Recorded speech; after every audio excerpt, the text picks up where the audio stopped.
Chapter 6. Developing liquid content.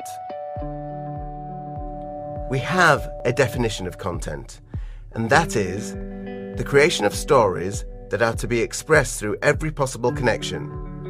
For the Coca-Cola Company, each story must add value and significance to people's lives. Our content is the substance or matter of brand engagement and conversation. As such, it has to be the world's most engaging content. And we have a definition of liquid. Elements of content that move freely amongst themselves but do not become separated stories, rather like molecules that become gases if they become too separate. Our stories must remain connected. But these ideas will be so compelling they take on a life force of their own. The fluidity of our ideas means that no one model of development can do it all. We need more collaborative and adaptive and continuous models of development. We are working with several different models right now, from working directly with creative talent, to working with brand fans, to working with new creative industry collaborators, to working with a rockstar single agency across all of our particular needs. All of these require different processes, but all require the same principles. We have 5 guiding principles in co-creation. The first is to inspire participation amongst the very, very best. The second is to connect these creative minds.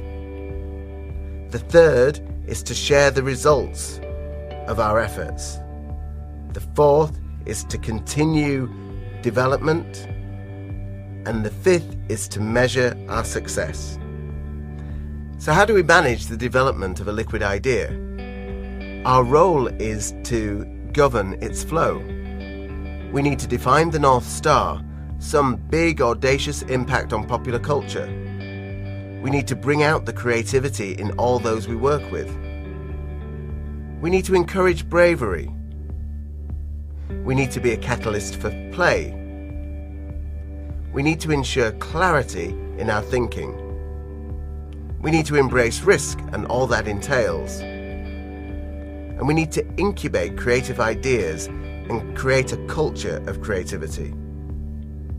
We also know that world-class creative ideas need tension in order to make them thrive. So we need to all learn how to use conflict constructively, as conflict can truly be an enabler of outstanding creative thinking.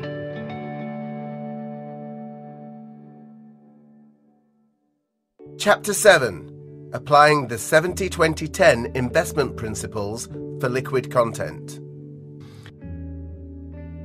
How do we apply the 70-20-10 model to content development? On the one hand, we have low-risk content, which is where 70% of our investment should be. This is the bread and butter content. It pays the rent. It's our passport to the 10. This content should consume less time resource, perhaps 50% of the time. Then we have 20% of the content, and this is where we innovate off what works.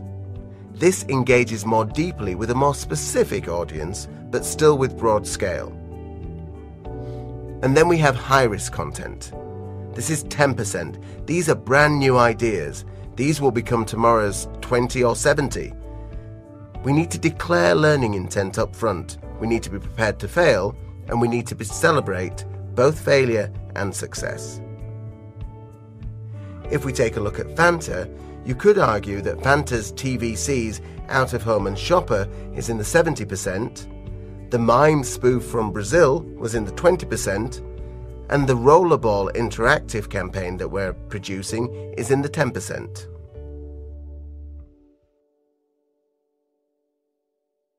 Chapter 8. Researching liquid content. Working with knowledge and insights, we agree that our current approach to researching content needs urgent address.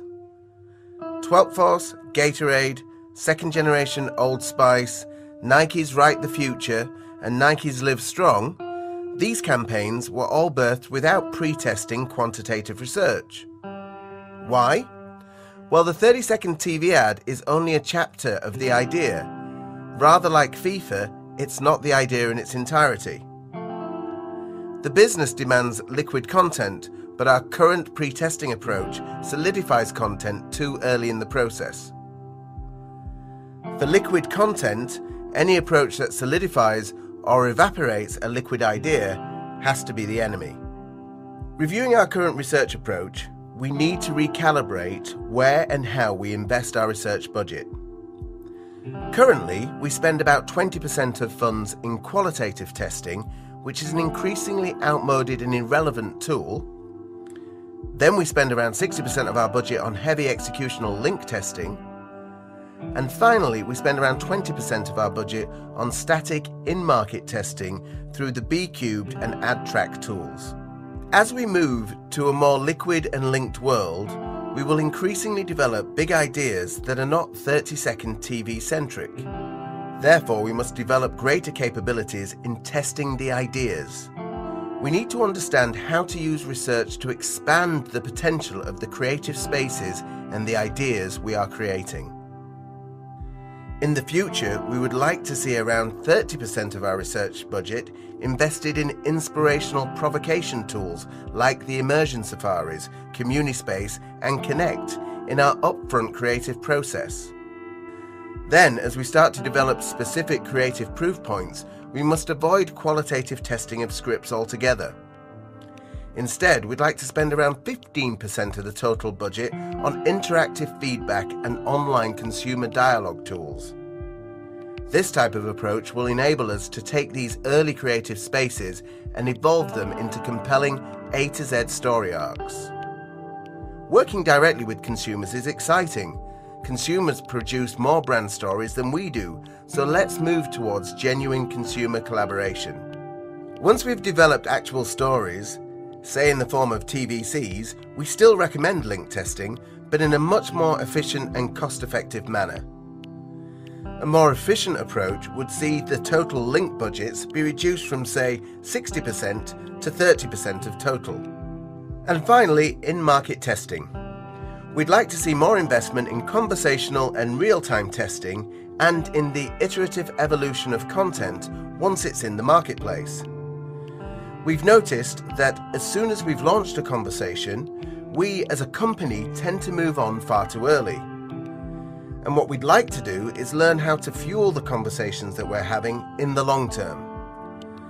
In addition to B-cubed and add-track, we recommend greater investment in NetBase, the effective tool developed by Knowledge and Insights to measure the positive buzz and impact our efforts create.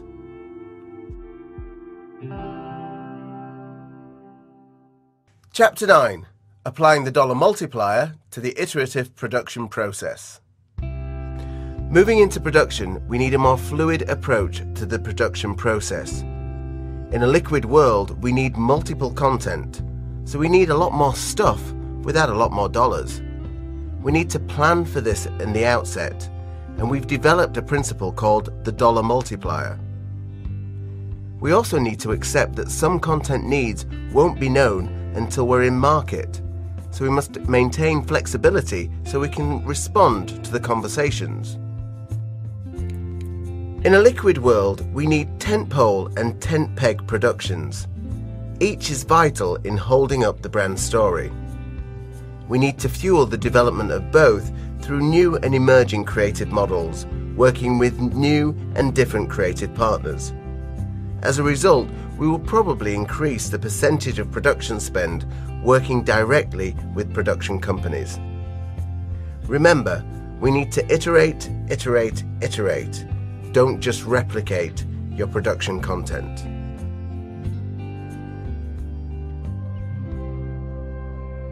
Chapter 10. In summary. So there you have it. It is a new liquid world for the Coca-Cola Company, and we have a new North Star. We need to produce liquid ideas that earn a disproportionate share of popular culture. And in so doing, we're confident of our part in meeting the company's Vision 2020 ambition.